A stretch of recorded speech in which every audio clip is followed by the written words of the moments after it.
On va trouver les bonnes adresses avec vous.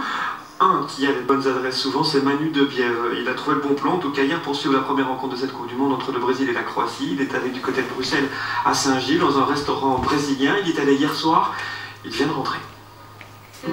S'il y avait le tram 83 et la fontaine de la barrière de Saint-Gilles, on pourrait presque se croire dans une rue de Rio ou de Sao Paulo. Le jaune et le vert ont envahi ce restaurant de la chaussée de Waterloo, les décibels aussi.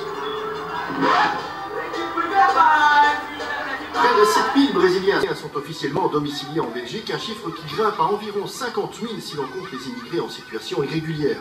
Ce quartier bruxellois, c'est au point de chute. Quand la communauté brésilienne commençait à arriver en Belgique, tous les Portugais étaient concentrés ici. Alors comme normalement on ne parle pas le français au Brésil, mais avec les Portugais, la communication ça y est. Et voilà quoi, tous les Brésiliens, ils habitent ici autour de la barrière, se mélangent avec les Portugais. Il n'y a pas d'antagonisme avec les Portugais?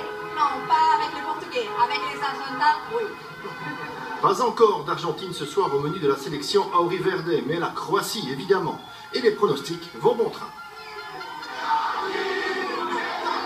L'hymne est repris en chœur avec le stade de Sao Paulo. Les Brésiliens de Belgique respirent la confiance, mais le début de match ressemble plutôt à un mauvais rêve.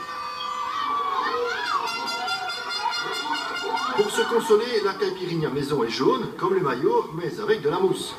L'égalisation de Neymar est évidemment accueillie comme une délivrance. Bilan à la mi-temps pas terrible, mais on le prend avec humour et confiance. Toujours au Brasil, c'est comme ça. Il fait un petit cinéma et après, vraiment la Coupe du Monde, à la Coupe. On ne veut pas blesser nos adversaires. Donc, on a envie de 4-0. Alors, qu'est-ce qu'on a fait? On a mis un but pour eux, un pour nous, et 2 dans la deuxième mi-temps. 4-0 pour nous. Et justement, en deuxième mi-temps, les prédictions se vérifient. Bizarrement, personne ici ne remet en cause le pénalty qui redonne l'avantage au Brésil.